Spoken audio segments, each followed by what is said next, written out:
بسم اللہ الرحمن الرحیم۔ السلام علیکم۔ میں زمان بلوچ اپنے چینل فائٹ فار رائٹس طرف سے حاضر خدمت ہوں۔ آج میں بات کرنا چاہتا ہوں سیدنا حضرت علی رضی اللہ تعالیٰ عنہ کی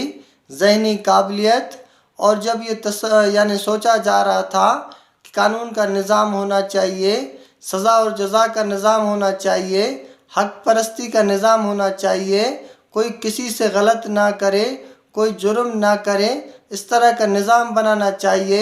یہ دور تھا سیدنا عمر فاروق رضی اللہ تعالیٰ عنہ کا۔ پھر اس میں فیصلہ کیا گیا کہ بھئی شرعی عدالتیں قائم ہوں گی، عدالتوں کا نظام قائم ہوگا، اس میں قاضی وقت بیٹھے گا جسے جج کہہ سکتے ہیں آپ۔ پھر اس کے ساتھ ساتھ جب اس نظام کو لگانے کے لیے ایک پروگرام تشکیل دیا گیا، جب وہ سارا روڈ میپ بن گیا، وہ پروگرام بن گیا، پھر انہوں نے جو نظام تھا وہ نظام مصطفیٰ صلی اللہ علیہ وسلم تھا، جو نبی کریم صلی اللہ علیہ وسلم کے اللہ اور اس کے رسول کے بتائے ہوئے احکامات پر سزائیں ہونی تھی اور جزائیں ہونی تھی۔ تو اس طرح اب نظام تو بن گیا، سسٹم بن گیا۔ اب سسٹم میں قاضی وقت کو رکھنا تھا، عدالتی نظام چلانے تھے، وکلا رکھنے تھے، دلائل دینے والے رکھنے تھے اور فیصلہ دینے والے رکھنے تھے۔ تو سیدنا عمر فاروق رضی اللہ تعالیٰ عنہ نے دنیا کا پہلا جج اور دنیا کا پہلا قاضی سیدنا حضرت علی رضی اللہ تعالیٰ عنہ کو مقرر کیا، کیونکہ عدالتیں شروع ہی حضرت عمر فاروق کے دور میں ہوئی تھی۔ علماء اکرام اکثر حضرت عمر فاروق رضی اللہ تعالیٰ عنہ کے دور کے واقعات سناتے ہیں کہ ان کے دور میں بہت ہی سخت قانون تھا، سخت انصاف تھا، کوئی ناانصافی کا تصور بھی نہیں کر سکتا تھا۔ لیکن اب یہ سمجھ میں نہیں آتا وہ قاضی وقت کیوں نہیں بتاتے، جہاں سے عدالتیں تھے، جن سے انصاف ملتا تھا، ان ججوں کے نام، ان وکلا کے نام، یا ان جو کورٹوں کے چلانے والے تھے ان کے نام وغیرہ کیوں نہیں بتائے جاتے۔ تو اگر ہم لوگوں نے کچھ چیزوں سے اور کچھ علماء سے یہ چیزیں سنی، ایک واقعہ بہت مشہور ہے۔ سیدنا عمر فاروق رضی اللہ تعالیٰ عنہ کے دور میں ایک شخص تھا جس کا باپ بوڑھا تھا، اور وہ دوران خانہ کعبہ کے طواف کے دوران مر گیا۔ پھر اس نے حضرت عمر فاروق رضی اللہ تعالیٰ عنہ کے اوپر کیس کر دیا کہ بھائی میرا باپ جو ہے غیر ذمہ داری کی وجہ سے مرا ہے، عمر فاروق کا نظام ٹھیک نہیں تھا یا بندوبست ٹھیک نہیں تھا، جس کی وجہ سے میرا باپ گرا اور دب کر مر گیا۔ تو میں عمر فاروق سے اس چیز کا حساب لینا چاہتا ہوں۔ وہ وقت کے قاضی کے پاس چلے گئے۔ جب حضرت عمر فاروق رضی اللہ عنہ کو اس چیز کے لیے بلایا گیا کہ آپ کے اوپر کیس آ گیا ہے، تو عمر فاروق رضی اللہ عنہ پہلے تو تھوڑے پریشان ہوئے، پھر بعد میں انہوں نے سوچا نبی کریم صلی اللہ علیہ وسلم ہمیشہ کہتے تھے کہ میں علم کا گھر ہوں، دروازہ حضرت علی ہے، تو اتنے بڑے علم رکھنے والے، اتنے بڑے قانون دان کی موجودگی میں بھلا مجھے پریشانی کی کیا ضرورت ہے۔ پھر اس شخص کو بولا ٹھیک ہے، آپ کیس میں سامنا کروں گا آپ کا، پر میرے طرف سے میرا مشیر اور میرا وکیل سیدنا حضرت علی ہوگا، آپ جس سے فیصلہ کرانا چاہے آپ کی مرضی۔ وہ بھی اس چیز پر راضی ہو گیا،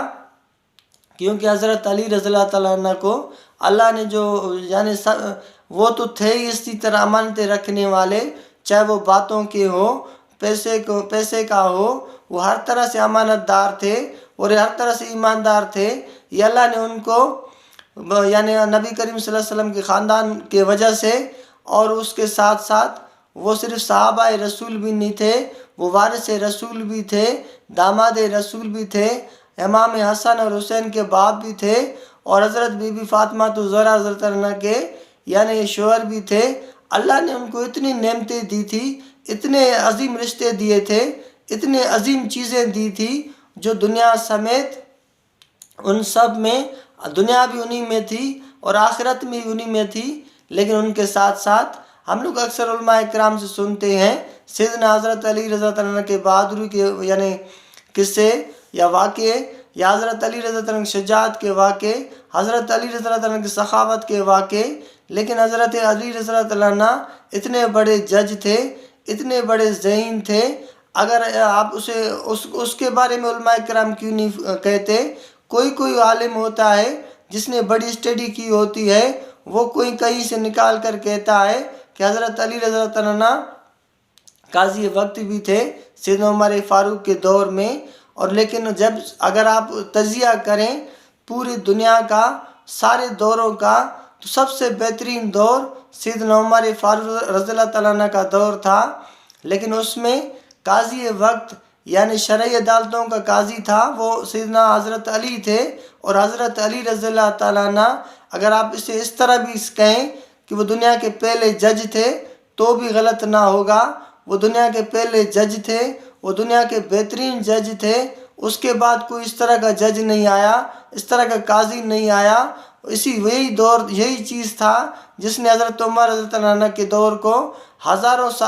سال گزرنے کے بعد بھی، یا 1200-1300 سال گزرنے، 1400 سال گزرنے کے بعد بھی آج بھی لوگ سیدنا عمر فاروق کے دور کو یاد کرتے ہیں، ان کے دور کے قانون کو یاد کرتے ہیں، اور ان کے دور میں انصاف کو یاد کرتے ہیں۔ لیکن کوئی بھی یہ نہیں کہتا وہ قاضی کون تھا، وہ جج کون تھا، وہ انصاف دینے والا کون تھا، وہ حق پر فیصلے دینے والا کون تھا، کیونکہ حضرت عمر فاروق رضی اللہ تعالیٰ عنہ تو یعنی ریاست چلا رہے تھے، قانون اور کوئی چلا رہا تھا، عدالتیں اور کوئی چلا رہا تھا، یعنی عدالتی نظام سیدنا حضرت علی رضی اللہ تعالیٰ عنہ کے پاس تھا۔ وہ حضرت عمر فاروق کے مشیر بھی تھے، وزیر بھی تھے، اسلامی فوج کے کمانڈر بھی تھے، اس کے ساتھ ساتھ شرعی عدالتوں میں جج بھی تھے، یعنی شرعی عدالتوں میں وہ قاضی بھی تھے، وقت کے قاضی بھی تھے۔ تو جب یہ کیس حضرت عمر فاروق رضی اللہ عنہ کا کیس گیا اس کی عدالت میں، وہاں بات ہوئی، اس شخص نے کہا اے علی، یعنی اس نے جو عدالت کو مخاطب ہو کر کہا کہ بھائی یہ جو میرا باپ تھا بہت کمزور تھا، بوڑھا تھا، وہ آیا طواف کرنے کے لیے، اگر انتظام ٹھیک ہوتا تو انتظام ٹھیک نہ تھا جس کی وجہ سے گرا، یا گر کر دب کے مر گیا، یا اس کو گھٹن ہوئی، لیکن انتظامات ٹھیک نہ تھے، لہٰذا عمر فاروق پر میرا کیس بنتا ہے۔ یہ بات سن کر حضرت علی رضی اللہ عنہ نے کہا اب میں کچھ باتیں آپ سے پوچھنا چاہتا ہوں، میں آپ پر جرح کرنا چاہتا ہوں، اگر آپ یہ بتائیں آپ کا باپ کہاں مرا؟ اس نے کہا کہ خانہ کعبہ میں، اور اس حضرت علی نے فرمایا خانہ کعبہ کس کی ملکیت ہے، کس کا جگہ ہے؟ تو اس نے کہا یہ تو اللہ کا گھر ہے، اللہ کا گھر ہے، اللہ کی عبادت کرنے کی جگہ ہے۔ تو جس پر حضرت علی رضی اللہ عنہ نے کہا پھر اب بتائیں آپ اس میں عمر فاروق کا کون سا قصور ہے؟ یہ رب والا موت دینے والا بھی وہی ہے، زندگی دینے والا بھی وہی ہے، جنت دینے والا بھی وہی ہے۔ جب ان کے گھر میں گیا، یہ ذمہ داری میرے رب کی تھی، وہاں تو عمر فاروق کی کوئی ذمہ داری نہیں تھی۔ اب اللہ کے گھر میں عمر فاروق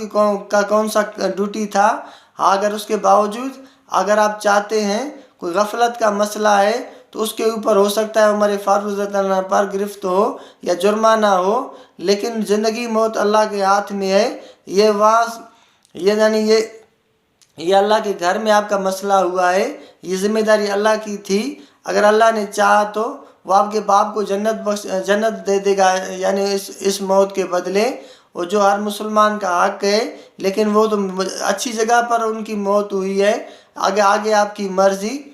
پھر یہ باتیں سن کر اس نے حضرت عمر فاروق کو معاف کر دیا، جس کے بعد سیدنا عمر فاروق رضی اللہ عنہ نے یہ کہا اگر آج حضرت علی دنیا میں موجود نہ ہوتے تو میں عمر آج گرفت میں ہوتا، میں عمر آج ہلاک ہوتا۔ تو میرے خیال میں اللہ نے ان کو اتنی شان دی ہے، وہ عدالتیں، وہ قانون، وہ نظام حضرت علی رضی اللہ عنہ چلا رہے تھے، اور سیدنا عمر فاروق رضی اللہ عنہ گورنمنٹ چلا رہے تھے، یعنی گورنمنٹ کے چلانے کے لیے نظام کا صاف ہونا بھی بہت ضروری ہے، عدالتی نظام کا بہتر ہونا بھی بہت ضروری ہے۔ پھر حضرت علی رضی اللہ عنہ کی جو ذہنی آزمائش ہے، اگر آپ اسے دیکھیں، نبی کریم صلی اللہ علیہ وسلم کے حدیثوں کے بعد حضرت علی رضی اللہ عنہ کو لاتے ہیں، اتنی قیمتی باتیں شاید آپ کسی کے منہ سے سنیں۔ اب ایک یعنی اب ولا عالم یہ کون تھا، کافر تھا یا مسلمان تھا، اللہ جانے اس کا کام، اتنا یاد نہیں۔ لیکن ایک بات لوگ دہراتے ہیں کہ ایک شخص نے پوچھا، اے علی آپ کو اللہ نے بہت علم دیا ہے، آپ یہ بتائیں یا آپ یہ جو انڈے دیتے ہیں یا بچے دیتے ہیں ان جانوروں کے نام الگ الگ کر کے بتائیں، کون سے جانور انڈے دیتے ہیں اور کون سے جانور بچے دیتے ہیں۔ اب آپ حیران ہوں گے، اب یہ کروڑوں جانور ہیں، لاکھوں نہیں کروڑوں جانور ہیں، اب انڈے دینے والے بھی ہر ایک جانور کو نہ کسی نے دیکھا ہے، نہ ہر کسی ایک جانور کے بارے میں کوئی تجزیہ کر سکتا ہے، نہ سوچ سکتا ہے کہ کون سا جانور انڈے دیتا ہے اور کون سا جانور بچے دیتا ہے۔ لیکن یہ کوئی شخص عام نہیں تھا، حضرت علی تھا جس سے یہ سوال ہوا۔ پھر حضرت علی رضی اللہ عنہ نے صرف 2 ہی باتوں میں سوال کا جواب دیا،